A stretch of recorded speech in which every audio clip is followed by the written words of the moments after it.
Hello and welcome to the Unnamed Automotive Podcast. My name is not Sami Hashasad, but rather Chad Kirchner, and I'm here with my good friend and fellow automotive journalist, friend and fellow automotive journalist, Benjamin Hunting. Am I a good friend? Don't create a hierarchy of friendship. That's something Sammy has done, and I think it makes everyone uncomfortable. So put yourself on even terms with the friendship listing. Okay, well, that's good. Whew. We miss you, Sammy. You're probably someplace that's a lot more fun than my basement, at least. So, Specifically somewhere overseas where he is hopefully relaxing and spending time with friends and family. Well, Chad and Chad, who I should mention is a longtime friend of the podcast, and this is the second time you've guest hosted, is it not? yeah, the second time that I've taken the role of Sammy, Which is not easy to do. I mean, no, he leaves the strict set of instructions, and he does. He does, and if you don't follow him very, very specifically, there's a shot collar that just zaps you. It's kind of like an implant, but it's there. It's like an implant that you voluntarily put on your body. Right. I still don't understand why you did that. Yeah, I saw him when I saw him the last, which has been a little bit.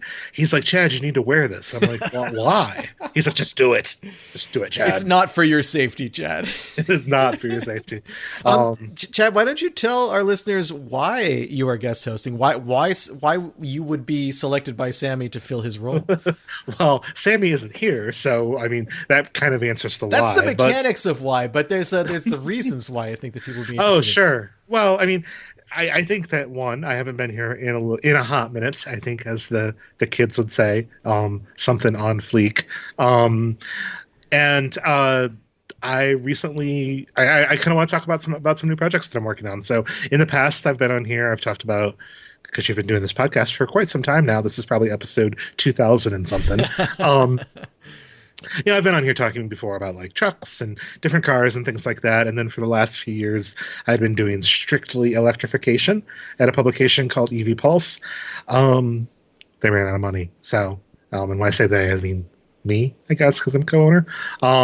So I'm in the situation of working on some new projects and things like that, and felt like it's a good time to come back and say hello to your lovely audience and pander my wares and have fun. And it just so happened that Sammy also needed to leave. I mean, I had nothing to do with it. Certainly not. You get that shot collar in the mail, and you know what that means. That's right. It's an unmistakable invitation to come and guest host on the podcast. We only have so many of those shot collars too, so please clean off whatever happens. Wear responsibly. Yeah, there should be a return envelope. There was, but it wasn't postage paid, which was a little bit of a jerk. Know. Yeah, it's a power move that Sammy likes to pull. Also, you don't have to charge it on the way back. In fact, the Postal Service requests that you do not ship a fully charged shock collar through the public mail system. Because it runs on the same battery technology as EVs, and I've heard that's a bad thing. Yeah, so. you don't want that in the cargo hold going wild. It's just not a good idea. But no, I am genuinely really happy to be here and to talk about. We're going to talk about a couple of EVs, but just to kind of reconnect with one of my favorite Canadians and talk about cars, which is always fun. Chad, it's good that you brought that up. Chad, you're not Canadian. What part of the United States are you calling in from? I am phoning in from the United States now. I live in Northern Ohio, and about an hour and a half from Detroit, about an hour and a half from Cleveland, about an hour and a half from Columbus, about an hour and a half from Windsor, if you don't get stuck at customs for too long. Are those drive times or are those missile trajectory times? Both. Okay. Both, yes. No, those would be drive times. About 4 hours from Toronto. Okay. So just to throw some Canadian references out there. I dig it. Growing up, the legal drinking age in Canada was less than that of the United States. So it would be very popular amongst friends. I didn't do it, but popular amongst friends to go to Windsor and drink and hang out. I mean, as someone who grew up in a quasi-border town, I can tell you many I witnessed many street brawls that resulted directly from the situation you are just discussing now. So yes, Well, it is a common thing to happen. Pre 9/11, getting across the Canadian border was a far simpler time. It was very easy. I used, so as I said, grew up near the border, and you didn't need ID to cross. You didn't need a driver's license. You didn't need anything. You would just show up, and they'd ask you where you were going, and then they would wave you through. It was, and this is both sides. It's I sometimes wonder, people who were born after don't understand how different it is now at the border. Right. And in fact, the community near to where I grew up, the border went through the middle of town.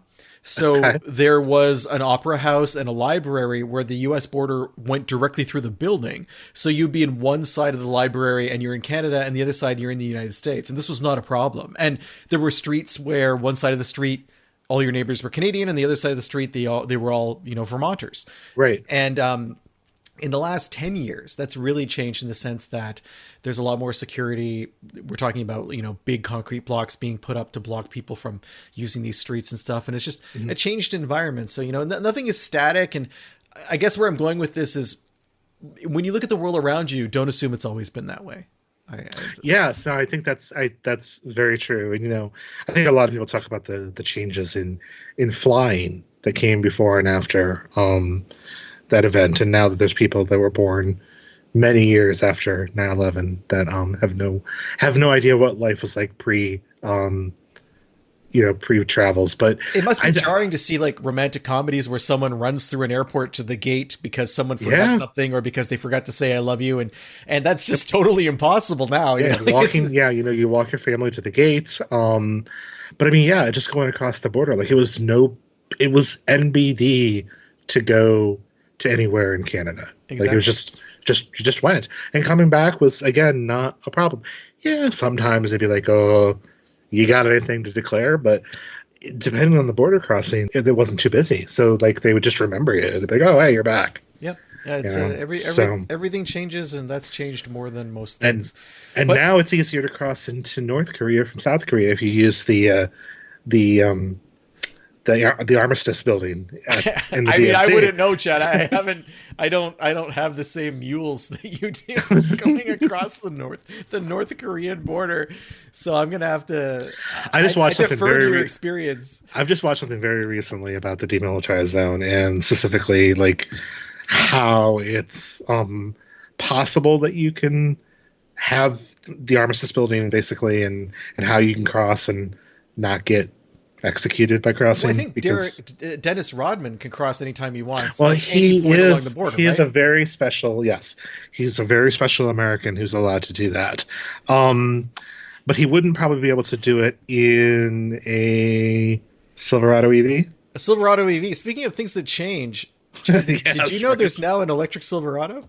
Oh my gosh, there is? What's it called? It's called the Silverado EV, but more accurately for 2024, it's called the Silverado EV First Edition RST, which is the...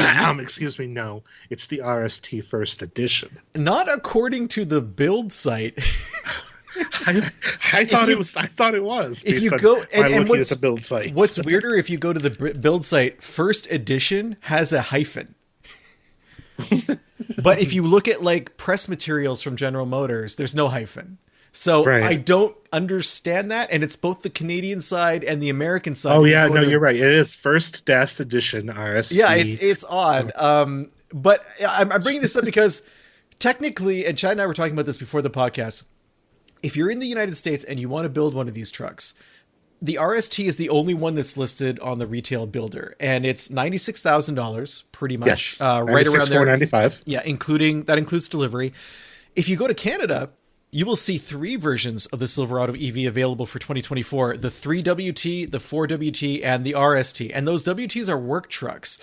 They start in Canada at $78,000, then $83,000, and then the RST, which is what I drove, is $121,000, which is nuts. I mean, that's a lot of money for a truck. But the reason I'm talking about this is because Chad says, and Chad filled me in on the fact that if you want to get WT trucks in the United States, it is possible as a non-commercial non-commercial buyer, because work trucks were intended to be sold to fleets. You'll see them in rental fleets right now, actually. Yeah, everywhere in rental fleets. Yeah.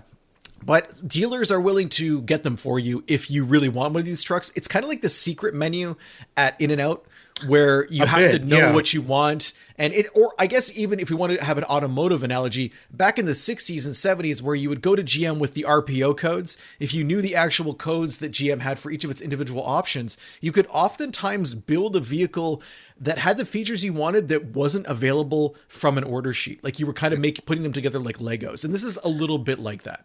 So I first noticed this sort of trend. I had a viewer of the YouTube channel point out that they went to a dealer and bought a Ford F-150 Lightning Pro with the extended range battery, which is supposed to be a fleet only option. You have to have a fleet identification number, apparently, to even order it from Ford's system. The thing is, Ford just started dumping them on dealers. Now, whether it was something that they had ordered or their fleet manager had ordered, and the trucks just didn't sell, I don't know. But one way or another, these trucks ended up on lots, and the same thing has now happened with the WT trim, the work truck trim on Silverado. How they're exactly getting there, I don't know if dealers are ordering them. GM just might be like, look, we've built these. Hertz hasn't taken any more of them. Like, here, have a truck. That's how you're able to get it. But that's kind of how you're getting it. So, like, if you want, and then we're still close to the model year changeover, which we're going to talk about in a second, probably anyway.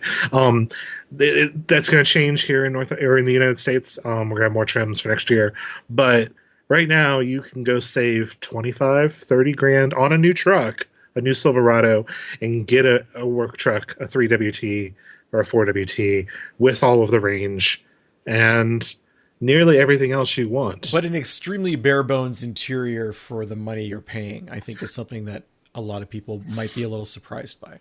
Yeah, I think that both Ford Pro and WT Silverados are fairly inexpensive inside.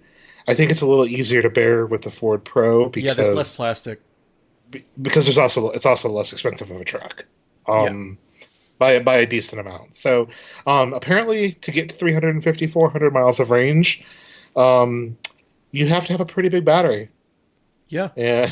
And the Silverado has all of the battery. Yeah. And before we dive into the battery, Chad just brought up the model year change. All of what we just said is kind of true for 2025, but you won't have to worry about it as much, because if you want something that's not the super expensive first edition RST, I mean, obviously they're not going to have a first edition in the second model year, but the RST will still be available, as will the LT version of the truck. Yes. And there will be multiple LTs, I'm sure, like there is with every other General Motors product, which means you can finally, I mean, it's essentially them opening up their assembly line space and adding more models that aren't just ultra profitable, high content first year vehicles. Right. Yeah, they want to give everybody's money the first year, but they also want to get the fleet trucks out as well. But there was supposed to be a WT1 and a WT2, and then GM decided no. I mean, long story short, they're just like, no, we're not doing it. I've been in a WT. I think it was a 3WT as a passenger, and the difference between the interiors compared to the RST, I mean, it's wild. Yeah.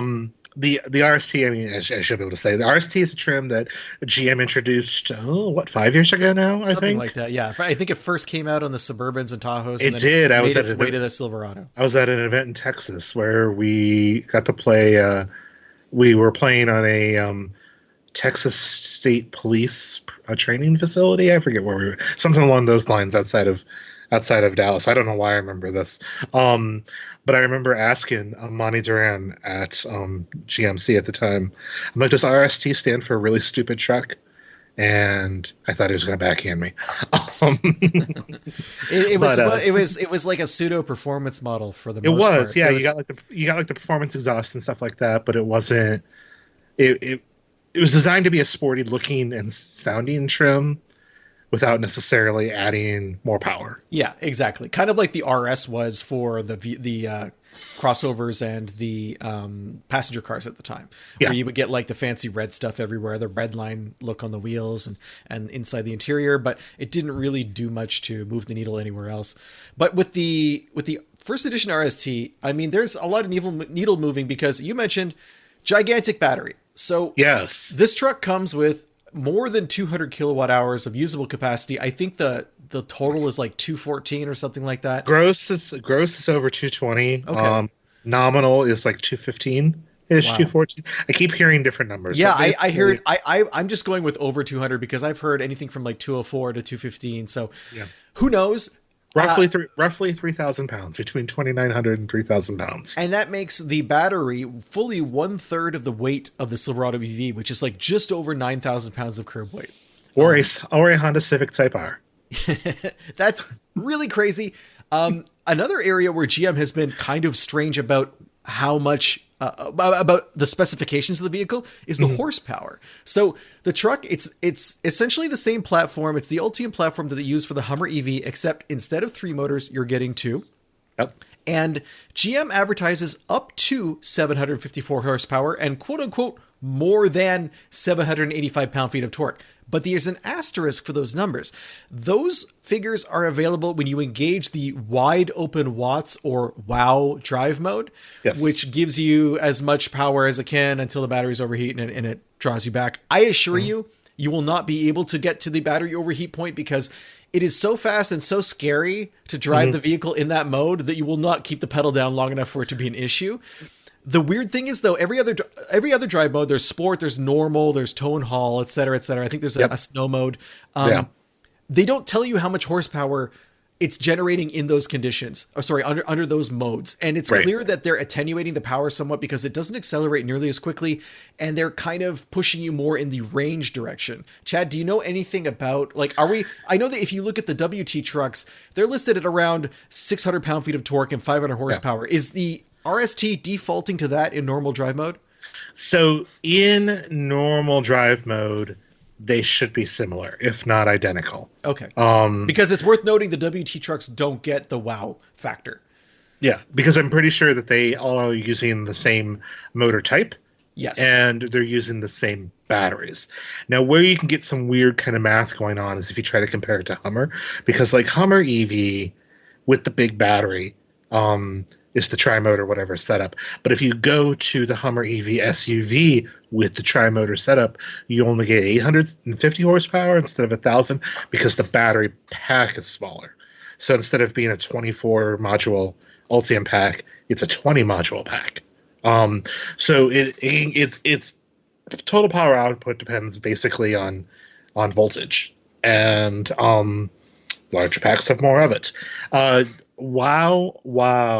Wow. It's like watts to freedom, but for Chevrolet. It's like watts to freedom is a total nonsensical phrase. At least wide open watts makes somewhat more sense, I guess. Well, somebody wanted to be like WTF. Exactly. Mate. I get it. It's the Muskification of the electric vehicle industry. It is, and it's ridiculous. And I hate to sound like the nanny state here, but there's no reason to ever use that mode. No, it's terrifying. In the real world. The real world. It has no practical application. And I was going to talk about this a little bit later, but you brought it up now. This truck is so heavy that if you enter into a corner a little too quickly, you will immediately be aware of that fact. Yes. This is not a vehicle that recovers well from a missed corner entry. And I'm not talking about on a racetrack. Like where I live, the roads can get pretty twisty, pretty tight, especially at night, you know. You're not necessarily seeing as much of the road as you would, so it's harder to plan for what's coming up ahead. There are times where both when I was towing and when I wasn't towing, I instantly felt the weight of the truck in the corner I was in, and I realized I should have backed off before I entered it. That's not something you can really say about any ICE pickups. I mean, they are heavy, but they don't have that same... They don't impart that same feeling for the most part. Even the HD truck that I drove this summer when I had the AT4X AEV with the Multimatic suspension, it really dialed out a lot of that stuff. And that truck actually weighed less than the Yes, non-HD EV that I just drove. Wow. So the big secret is you were driving a Class 3 pickup truck. yeah, with the Silverado. I have in Quebec we have an L plate which is for any vehicle above 8,000 pounds, essentially. And I had to have that. And it's so surreal to see a green L plate, which indicates it's an electric, quote unquote, green vehicle, despite weighing 9,000 pounds. This is not an efficient vehicle. Chad, giant battery gives us 440 miles of advertised range, but which is great. That is great. But how you get there means that how you get there is just purely powering through it with the size of the battery, just like the F-150 does with the Lightning. Much worse than the Lightning. The efficiency numbers alone make the Lightning look like a Prius. So I ended up getting 1.7 miles per kilowatt hour. Yep, sounds about right. When I was towing, that dropped to 1.1 miles per kilowatt hour. That's like a 40% drop. Yep. If my math is correct. That's I'll have to pull the numbers. I'll let you talk for a second, but sure. Let me find the towing numbers that I got. So, and I was only towing 3,500 pounds, but it's not just the weight. I mean, you have to consider several things with this truck. I'm adding 3,500 pounds to 9,000 pounds, which makes it, over 12. That's a lot of weight to be moving down the road. There's the aero of the trailer. My Z is not very aerodynamic. It wasn't designed with aerodynamics in mind. It was the 70s. They were just happy to make a good looking sports car.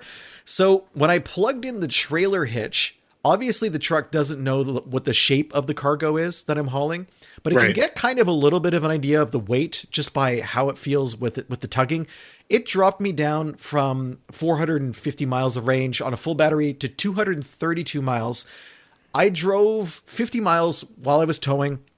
And at the end of that, I had 206 miles still available. So the estimate on the dash was a little bit conservative, but it's still a considerable difference. Yeah.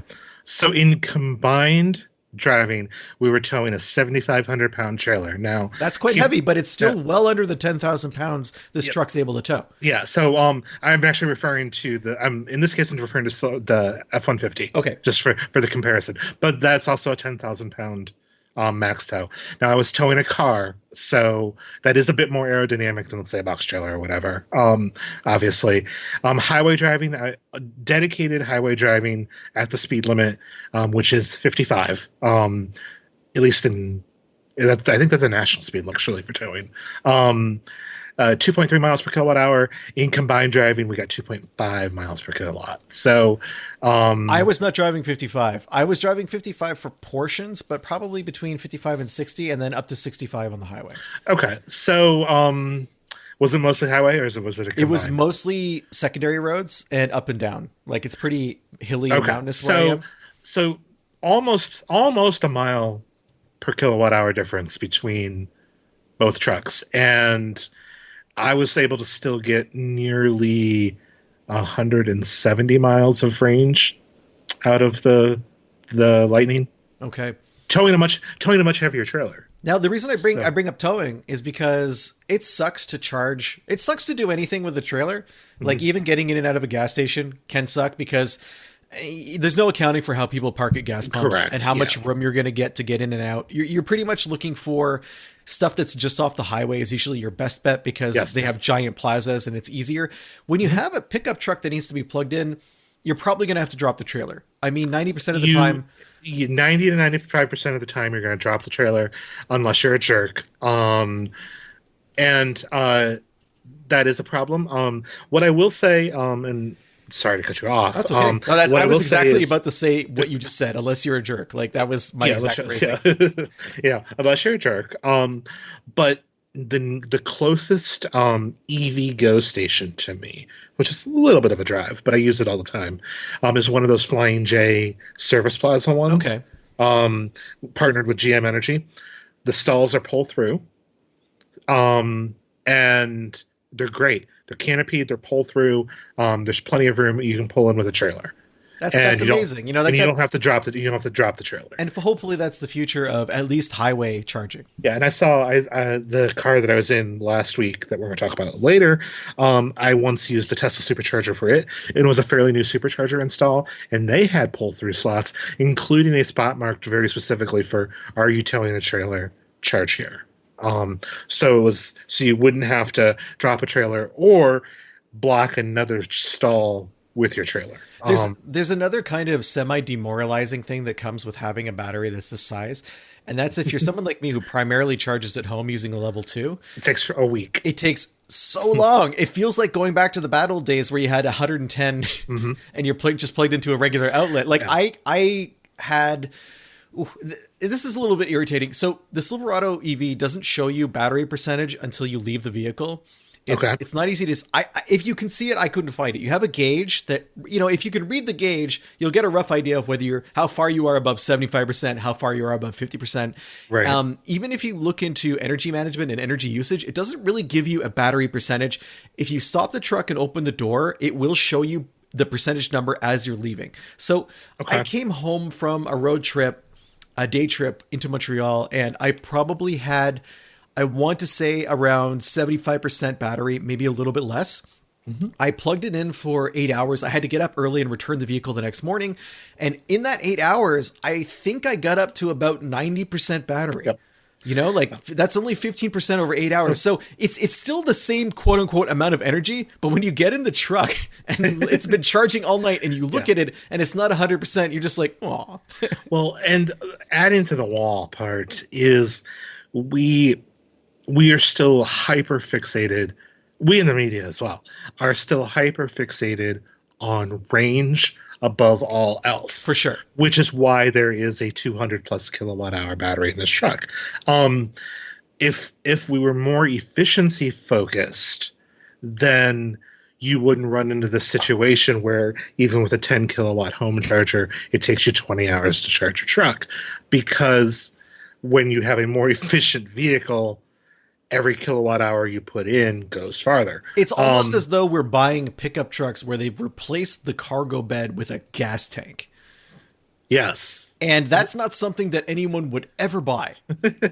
Right. And yet that's where we are with EV trucks. Well, and another issue too, I'm assuming you DC fast charged. I did not, because I don't need to. Okay. And I prefer to I never got the truck down because I don't EV fast charge above 80%. And I did a lot of driving with the truck, but it was spread out to the point where the lowest I got was probably 65, 70%. And I didn't want to be that guy. Sure. No, that's fine. The only reason why I bring it up is if you do have the DC fast charge a truck like this, you're like, oh, great, it'll peak at 350 kilowatts. And it will. But on most hardware that'll even support 350 kilowatts, which is rare, you end up basically thermal overloading the station to where it no longer can deliver that power to the truck. You basically overload the station plugging these trucks in. And I've seen that in the real world, they're around 208 kilowatts to charge. That's the highest people are seeing, which is pretty good. I hit 349 once. Oh, really? It's sad. But for how long? Well, until about 30 or 40%. And then the station was like, I can't do this anymore. Okay. Because the station overheated. So the truck doesn't overheat. That's pretty impressive. And this is the only truck on the market with 350 available, right? Yes. And it does it with a weird. It doesn't have a. It does. It's like a step down system or something. It does, because it's not an 800 volt truck. Exactly. Yeah. But, unlike EGMP. Correct. Yeah. Okay. But it does basically what I it's not technically accurate, but it's a fake 800 volt, because what it'll do is, because on the trucks, on the body on frame trucks specifically, there's two Ultium skateboards stacked on top of each other, and it splits the power. So, well, it splits, basically. It charges in parallel. Okay. So it's 200 volt, two 400 volt systems charging in parallel, which I'm not an electrician, but I'm just doing the direct math of 400 plus 400 is 800. But basically, that's how they're able to charge those packs. They're basically peaking each one, which delivers the equivalent of what an 800 volt experience would be. It's a cool idea. It is, because you don't have to have the added cost of the rest of the truck being 800 volts. Now, that does create some limitations maybe in the future, but the problem is, the limitations aren't necessarily in this situation, but when you get to smaller vehicles like the Equinox EV, which is fantastic, runs I think either a 5 or 7 module Ultium setup, and it's a single pack, it's not the double pack, so you peak at 150 kilowatts. Yeah, So you basically, can't repeat. You can't use that technology to repeat the performance elsewhere in the lineup. yeah. So if it was a true 800 volts, then you would be able to do what Hyundai does with eGMP and charge quickly on smaller battery packs. That's just not possible with Ultium, at least not yet. So it's a cool trick on the big things. But then you climb into something like smaller than a Lyric, and you're like, wait, why doesn't this charge? Why does everything charge quicker than this? Now, I also want to touch on something you just said. You used the term body on frame, and that's an interesting way to look at the Silverado EV. This truck is not the same. It's not. No, it's not. As like what you would see in a traditional pickup truck, where you have a separate passenger compartment and a separate bed, or even the Lightning. The Lightning is also different than this. Yeah, the Lightning is also, the bed and the pickup truck the body are separated from each other. Yeah. But this truck, it takes kind of a unibody structure and puts it on top of a full frame platform. Yes. And, if you look at something like a Honda Ridgeline, you might be tempted to say, oh, there's similar designs. But the Ridgeline is actually a legitimate unibody all the way through, where everything is, you have the no disconnect between any of the segments or panels. It's just one sheet metal. The RST looks like that, but it's put on top, and it's kind of an unusual choice that General Motors made. It harkens back to the Avalanche back in the early 2000s. Oh yeah, because it has the Midgate. It has the Midgate. So for those of you who might not know what a Midgate is, because why would you? The cargo area of the RST, I keep saying RST, of the Silverado EV, it's 5 feet, 11 inches long, which is pretty good. But you can make it almost 10 feet long if you drop the bulkhead between the cargo compartment and the passenger compartment. You can also remove the glass that's on top of it and tuck it under the bulkhead. And then there's an extender for the pickup truck bed that pops up out of the tailgate, and that gives you like just over 10 feet total. GM has done this for reasons I don't understand. I know it kind of makes it seem like the Silverado is more practical than other EV pickups. I mean, automatically it's more practical than a Cybertruck because it's much longer and it has a wider bed. It's a longer bed than what you find in a Rivian. But if you look at the F-150, which has I believe 5.5 foot, or it's a 5.5. Yeah, it's the same frame. It's literally the same frame as an F-150. It's the same thing as the ICE version of the truck, right? So you're looking at that and you're like, oh, well, even without the Midgate involved, the Silverado is like 6 inches longer. That's better, right? There's a caveat that goes with that. Because the way the unibody structure that's placed on top of the frame is constructed, there's like these flying buttresses that come down from the back of the passenger compartment. And the height of the cargo bed is also much taller than what you would find in a regular Silverado or the F-150 Lightning. So when you're coming to load the truck, you can't access the cargo nearly as easily. And I had this in mind because a couple of weeks ago, we talked about it on the podcast. I loaded up a Tacoma with wood chips that I was using for gardening, and they just pulled a front end loader over and dumped it in the back of the truck. You could not do that with this truck. You would not be able to do it in nearly the same way. And you can't.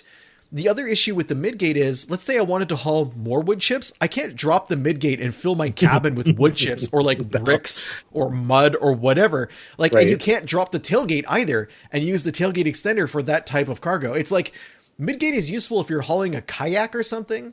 Right. But for other types of cargo, even if you're stacking bricks on pallets, you can't have the Midgate dropped and risk that braining you as you brake suddenly while you're driving. Like, it's just not a safe thing. So it's an odd decision, Chad. If any of your listeners, because I was just gonna say viewers, but I'm like, a podcast is a listening medium.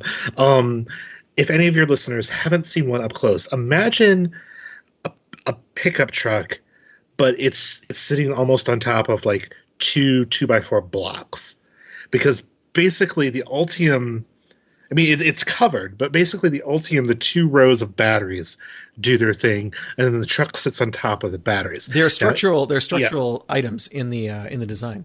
Yeah, but with Lightning, the batteries sit between the frame rails.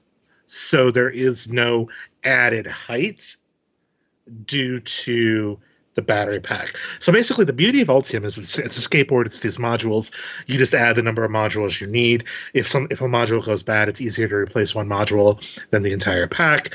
The problem is each module has to be structurally resilient to survive on its own, and it can only be stacked a certain way. So you only get a skateboard. So you have to design everything around or on top of this skateboard architecture. And that actually creates a significant amount of limitations to what you can do as both a designer and an engineer, where with nearly every other EV out there, you can basically mold the batteries and put them in different areas depending on the vehicle. They can still be structural elements, but they don't need to be in the exact same place on the floor. And the other aspect of the Midgate that's a little bit off-putting, I mean, the system works. It's not complicated to use, and you don't have to take out the glass for most of your cargo. Like, you can just, right. you fold the seats forward, and then you basically fold the Midgate on top of where the seats were. But what this means functionally is in most pickup trucks, except for the Tacoma, which I talked about again, I had the hybrid where the battery's under the seat and I didn't have any under-seat storage. You don't have any under-seat storage in the Silverado EV either. You can kind of fold the seat forward, and there's like a metal panel that you could put stuff on if you're worried that it's going to scratch the vinyl on the seats or whatever. But it's not great, and it does limit what you can carry in the back. They kind of make up for this though, because the frunk is decently sized. Yes. And you can just put that stuff there if you really want to have protected storage.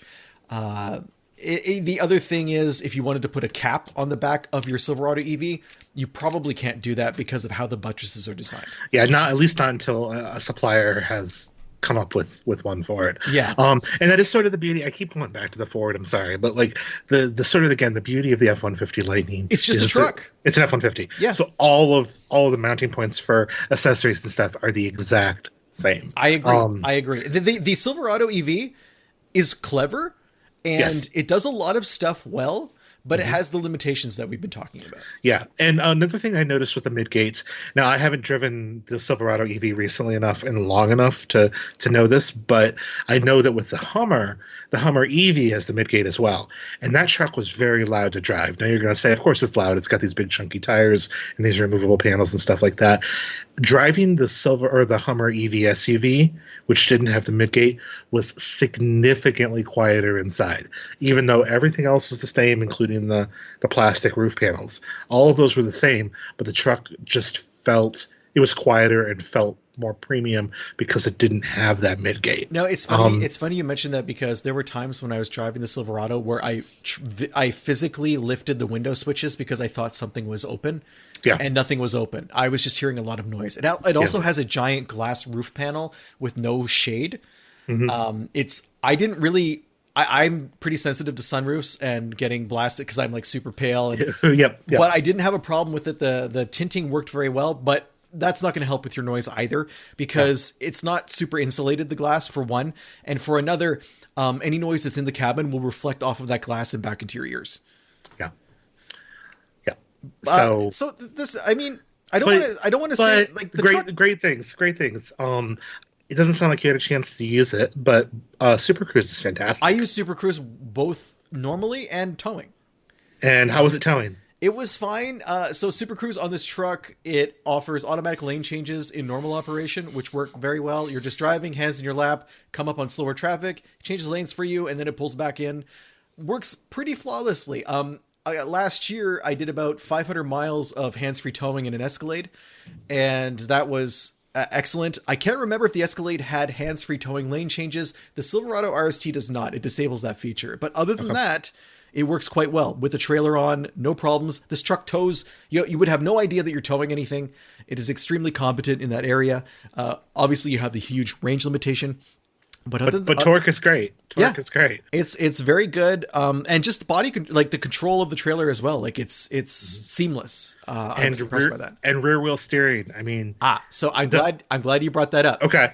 Because current listeners will know that I have a trailer parking spot that's next to my garage, and there's a 45-degree kink in my driveway to get there. And in the middle of my driveway is kind of circular, and there's a tree in the middle. So you have to go around this kink between the tree and the side of the driveway. I've never been able to do it with a full size pickup.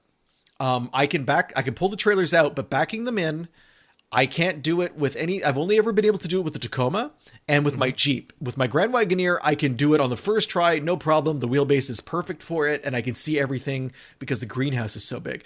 Right. With this truck, with the 4-wheel steering, I was super curious to see if it would make a difference. This is the first full-size truck that parked the trailer beside my garage, and it didn't do it flawlessly, but it did do it. Yeah, I think that's, I know you know this, and you've probably preached this to the listeners as well, but 4-wheel steering is a game changer in almost everything that I've driven with it. And what's cool about it in such a big vehicle like this is it no longer feels as big. Yes, it still feels as wide. It definitely still feels as wide when you're driving it. But maneuverability is it's almost weird when you first drive it. Yes. You're like, why is this churning so well? Or and there's really weird lag on the system too when you're in park. Yep. Like you turn the front wheels and then the rear wheels turn, and that, like, obviously it doesn't matter because you're not in motion, but just witnessing it is odd. Well, and then like sometimes I've noticed, like with the Hummer, you can actually turn the car off with the wheels, both sets of wheels churned, but like on something like a Mercedes, the rear wheels will go straight as soon as you turn the ignition off. Aesthetics are super important, right? Like you can't. Well, yeah. I mean, yeah, and then the Germans will only tell you the way to do it. Like, this is how you do it. This is how it is. But the thing is, like, and I don't know if Silverado's off-road mode will do it, but like in Hummer, it'll even overdrive the rear wheels, and that's really creepy when the rear wheels are churning quicker than the front wheels. That's like the opposite of the GR Corolla. Okay. Where it overturns the front wheels. Yeah. So that the rear wheels are in a state of slip. Okay. And I believe it's the front wheels. It's one or the other. One set of axles is overturned to initiate slip so that because it doesn't have a traditional center differential. Right. But unlike like a Haldex system, it doesn't want to use a sensor to transfer power. It wants to have instantaneous transfer of power. So by doing that, the system is constantly thinking that there's slip, even though there isn't. So when you set it to have a primarily rear bias, it just sends more power to the rear automatically. It's pretty cool. Yeah. It's like a weird way to trick the system. What's crazy about this kind of setup though for other people driving is if you've ever driven down the road and seen a 70s or 80s pickup truck that has clearly been in an accident, and like the box is on a little wrong, and like the frame's all like whatever. Like if you're following one of these trucks and they like do a sharp corner or a sharp turn with 4-wheel steering and stuff like that, or that system's working, that's kind of what it looks like. You're like, is that truck broken? I've been in some cabs that crab walked, like that legitimately, like, I don't know, accident repaired Lincoln Town cars. Right. That like I'm in the back seat and I'm like, I can feel the car is physically moving in a different direction in the first row than it is in the second row. Right. It's scary. but I think, I know that we were kind of harped on a lot of the efficiency stuff at the beginning, which I still think is a big concern. But the truck does do some pretty cool things. The truck, it does for most truck functions. You're going to be fine. You're basically choosing between this and the Lightning and saying, I want to have a traditional box. I want to have Midgate. And if you choose Midgate, you get the advantages and disadvantages of that. If you choose the Lightning, you get the disadvantage of it being slightly smaller, slightly shorter. If you choose a Cybertruck, it's like 4 inches narrower. And completely useless in terms of accessibility. And the Rivian is just a shorter bed overall. Right. Rivian is maybe not in the same class as these trucks. No, I mean, it's like a mid-size almost. Rivian's definitely a mid-size, larger than mid-size, but definitely a mid-size. But if you are looking at the Silverado, especially the RST trim, accessories are going to be a little bit harder to find because those buttresses, basically, things like that. Maybe, if you're not going to use the bed that much, maybe look at a Rivian. Just because they're cheaper. I would love to if they had an official sales presence in Canada, which they do not. Oh, well, they officially have a media fleet now in the U.S., so cool. You don't have to go to dealers or stores anymore to pick them up. Like there's the press fleets just have them. It's wild. It's like they're a real car company. But that is weird that they don't have any sales presence at all in Canada. Not so I guess far. They will import cars for you, but as far as I know, there's no official point of sale. Right. So I guess for the Canadian listeners, sorry, but I I could still see see them. some They're out there, but it's right. like you have to really want it. I could see some cross shop though with like a Silverado because at 100, I mean honestly at 95, $96,000, with tax you're over 100 US. Like that's a lot of money. You're not going to necessarily beat this kind of truck up. So if you're not going to do that, um, I think the Rivian's a little bit more interesting. It's a lot more quieter, and doesn't carry around a 3,000 pound battery. Yeah, and Doesn't you have do, Super Cruise though. and it also has an interior with no buttons, which is going to be a hard sell on for some people. Sure, yeah. Oh, especially not to stereotype Canadians, but as it gets colder there, you guys like to wear gloves. Oh, for sure. And gloves are hard on a touchscreen. But speaking of interiors, the last complaint slash thing I want to talk about with the Silverado EV is, like almost every Ultium vehicle, except for the Lyric or certain versions of the Lyric, there is no Android Auto or Apple CarPlay with this vehicle. And that would be kind of okay if the Bluetooth streaming was in any way good. Mm-hmm. But when I pair my phone with this, essentially GM wants you to log in to your Google account and unless download you have apps. A Google for Workspaces account, then you can't do it. And or if you're a single vehicle household, you and your spouse or your son or your daughter are constantly having to log in and log out of the car. I've talked to people who have Ultium vehicles, and that's their biggest point of frustration with that system. But in any case, GM wants to harvest your data. I'm sure it's an easier way for them to do that.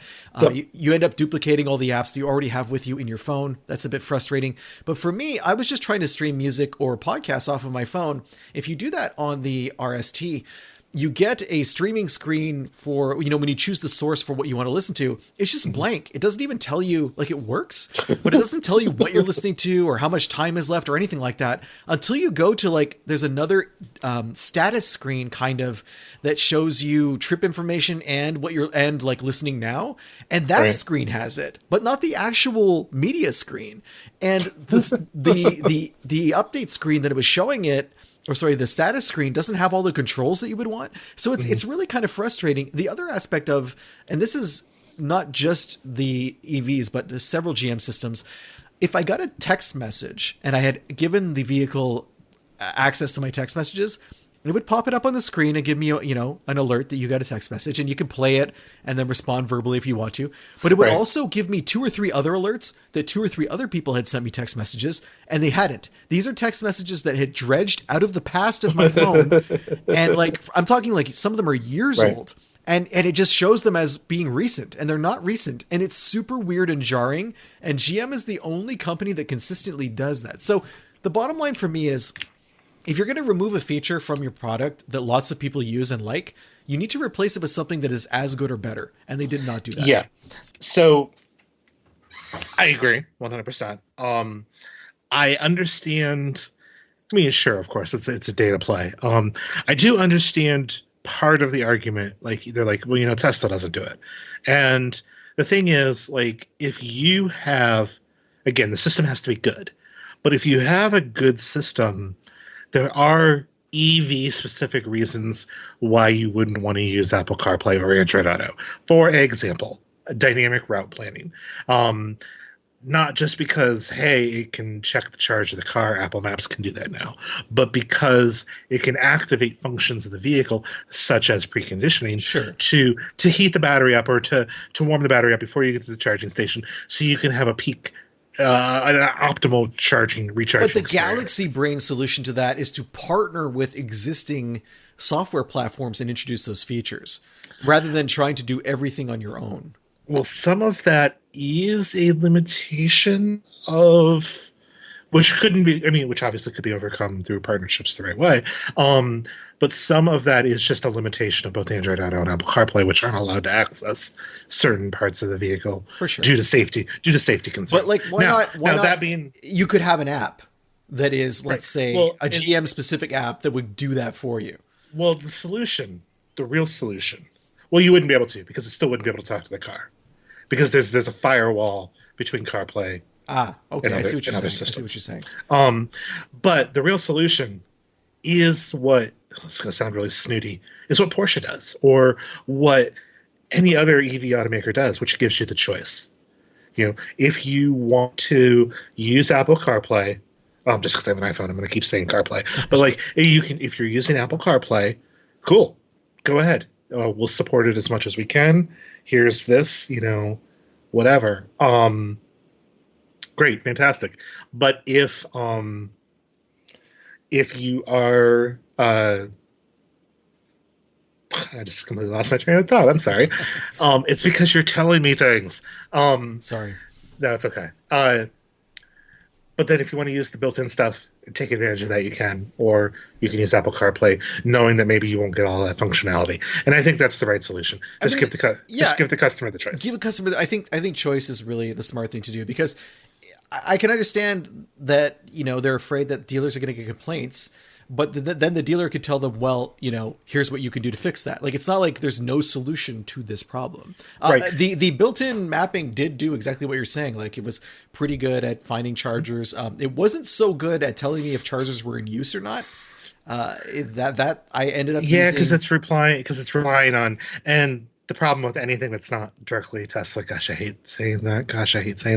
But the only thing because they're not vertically integrated, they're relying on some sort of Google's relying on some sort of data aggregation service to take the information from the charging company providers to then show it into Google Maps. Yeah. Which shouldn't be difficult, but it is, because of course it is. And that's where you would get station availability problems and things like that.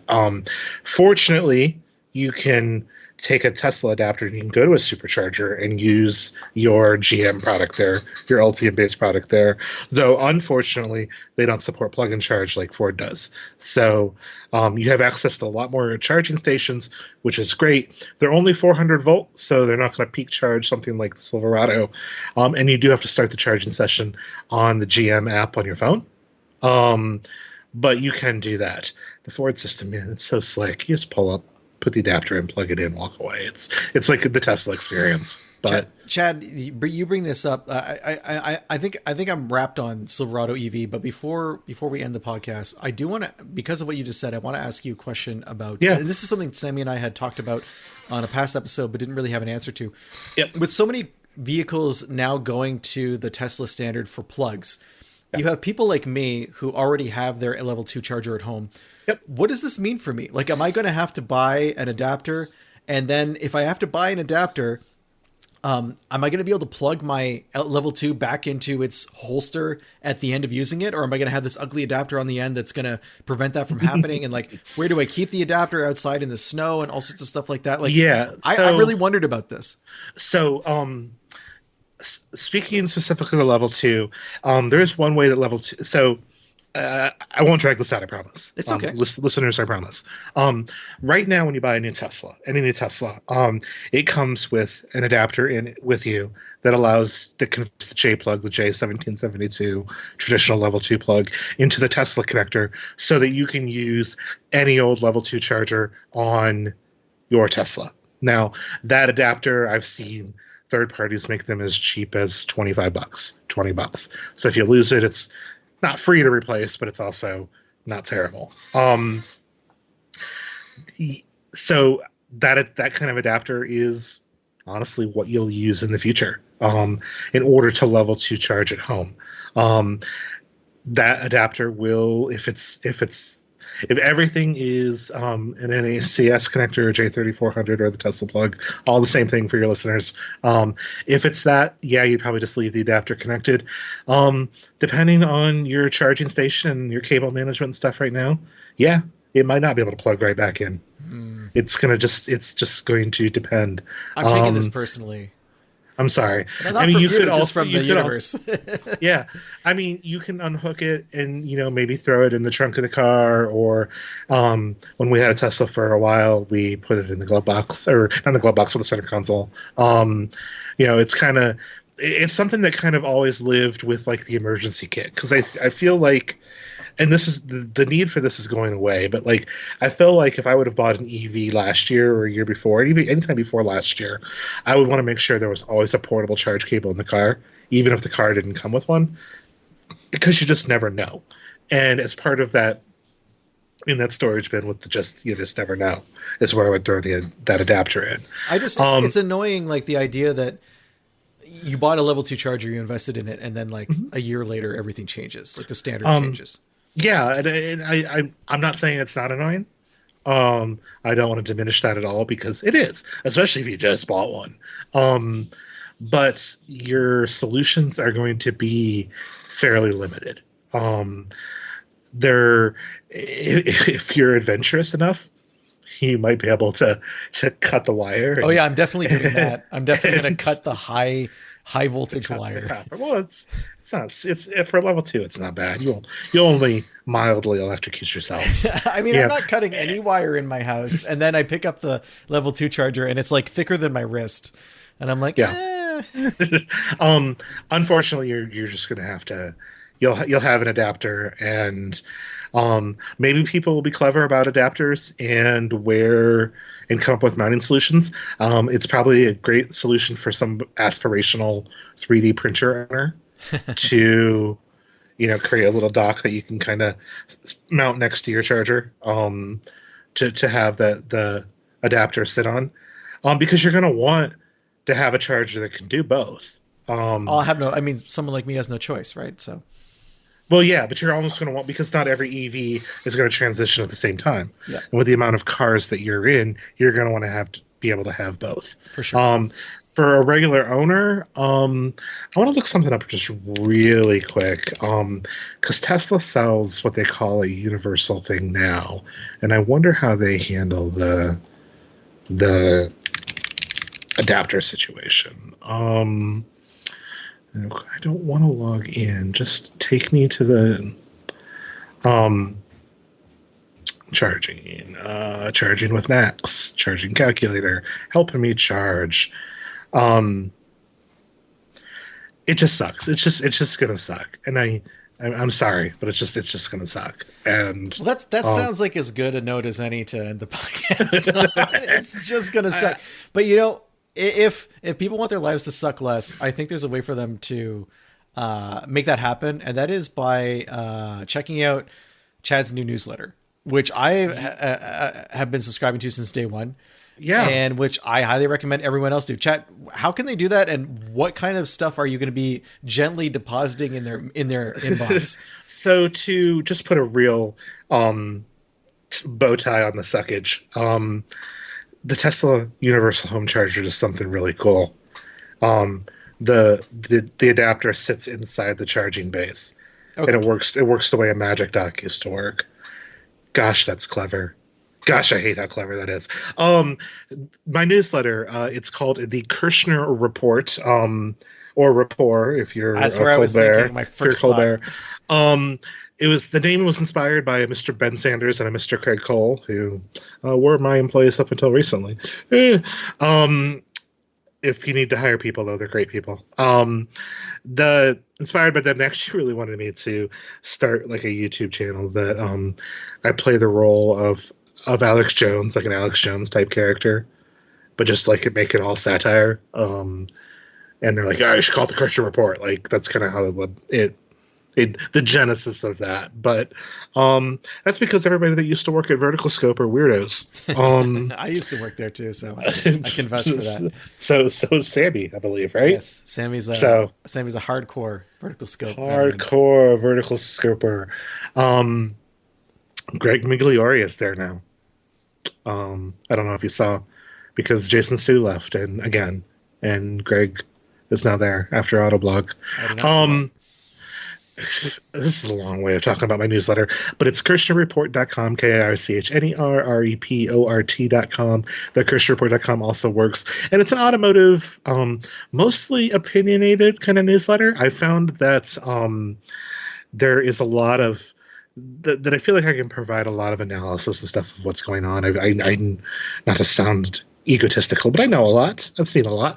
Been doing this for not as long as you have, but for a hot minute, and there is just so much going on right now, automotive wise. With are we transitioning to EVs? Are we not transitioning to EVs? What's the healthy in between? Is it PHEVs? Is it not? Like, what is happening? And and the way that Elon Musk has inserted himself into the US elections means that politics is now something that really, I know a lot of listeners are like, oh, stick to cars, but like, he didn't stick to cars. So there is a lot of like, what does this mean? What does a tariff on all imported goods mean for the price of all vehicles? Like, there's a lot of stuff that can just really, that maybe doesn't have a great home on a very specific kind of a website, but exists in this environment. It's so, a way to look behind the scenes in a way, almost. Like in politics and business, there's a lot of broad stroke statements that are made, but the actual impact of those policies and business decisions it's not always clear at the time that they're being advertised. So how is this going to impact us as automotive fans, as car customers, or as, just people trying to live our lives? Yeah, and it's free. So obviously you have to subscribe. It's an email, but you can view most of it on the web for free. But even without an email, some of the stuff you have to have an email for. But I'm trying to talk about different things that I couldn't talk about before, and reach maybe a different audience with it. So it's one of the many projects that I'm working on, but the one that's definitely the most developed. And so far, the feedback's been pretty positive. It has been very Elon heavy recently, just because I know a lot about electrification, so there's a lot going on there. And then just, politics, wild, huh? And it's crazy. Like, in 2 weeks, like, an auto executive CEO might be in a position to regulate their own industry, and that is something that we've never seen before in this country, and that has ramifications, good and bad. And I try to break it down. I try to help cover it. I try to make some sense of it. Sometimes it sounds like I'm screaming into the void, but I think that's anybody that's kind of on the internet right now, I think is experiencing that in some way. Chad, if people wanted to scream along with you on social media, can they do that? They can. I've been on Blue Sky a lot lately. Me too. I know that probably makes me a liberal hippie, but I don't think so. I think Blue Sky is pretty decent. I like it. It has early Twitter vibes, and the timeline is chronological, and gosh, that's great. And they do a really cool thing with verification too, because there's no blue checks or anything like that, but you can link your domain name. Like, if you own a domain name, so I do own chadkirchner.com, like, that's my handle. And it's super easy to set up. And because of that, like, you can trust that I am me and that is me. And they're doing some really clever things there. I know that it's received a lot of attention recently as potentially being an echo chamber, but they are pretty anti-Nazi over there. So if you are also anti-Nazi, following me on Blue Sky is the thing to do. Yeah, that's where I would push people. I do a lot of stuff on Blue Sky too, because as a lot of listeners know, I create comic books, and there's most of the comic book. I don't know if most of it, but a lot of the comic book social media crowd moved over to there over the past year and a half. Mm-hmm. And it's been really a great place to share art and, just talk about what's going on in the comics industry, as well as the car stuff. I think the car migration has been a little bit slower.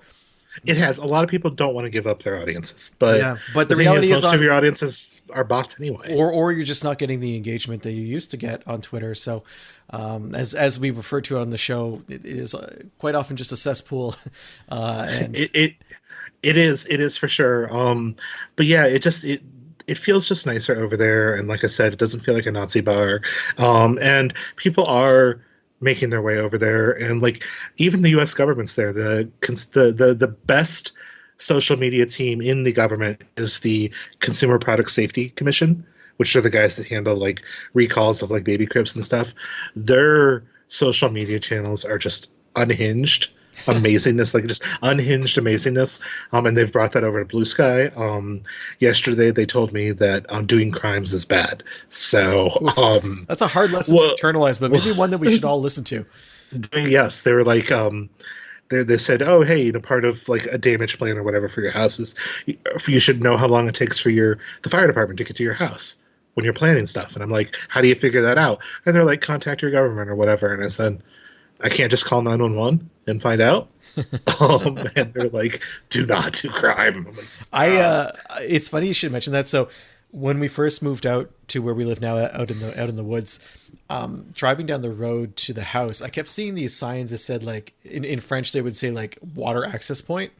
And I thought that those were hydrants, that they actually had some type of hydrant or reserve system out here, even though we're not on town water, we have a well, et cetera, et cetera. But what I found out is that these posts let you know that the people's property has a pond on it.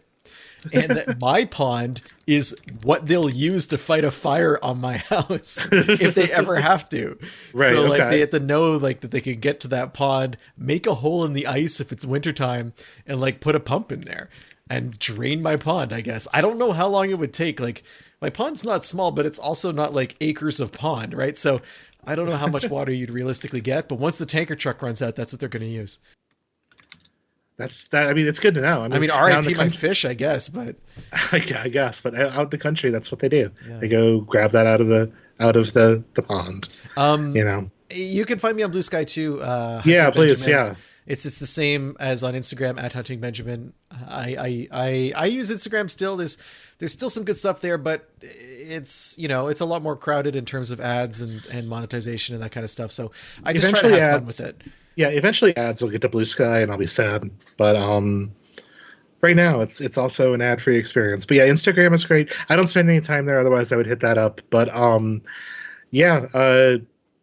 ping me on Blue Sky. Ping us both on Blue Sky. It'll be fun. Yeah. And if you want to hear more podcast episodes, Chad's been a guest a bunch of times. You can go to unnamedautomotivepodcast.com. All the episodes are there, or, any podcast client, you can find us. Just type in Unnamed Automotive Podcast, search I think this is episode 381. So wow. There's a lot if you want to go back to when we were just baby podcasters in 2017 and check out what we were saying about cars then versus our extremely polished presentation now. You can do that, or you can subscribe or make comments or rank, or I was going to say rank us. I don't think that's possible, but you can say that you like a podcast or just tell your friends about it. And that I would appreciate that. So, Chad, thanks for coming on. Thanks for talking. Yeah. Thanks for having me. Yeah. Let's just talk on the top of each other. Yes, thank you for having me. It's always a lot of fun. I miss you, Sammy. I hope we can chat soon. Yeah, and I really love the context that you and the depth you gave to my Silverado experience. And make sure you check out the Kirchner Report. It is where you want to be. It is what you want to be reading. And I just got a new report, I believe, either earlier today or late yesterday. So today I'm doing 2 a week, other than this week because I'll be at the Scout reveal on Thursday. Actually, I don't know when this drops, so it might have already happened. But I'll have been at the Scout reveal, I should say. Time travel is a confusing thing. It really is, and it's never consistent. All right, bye everybody. Bye.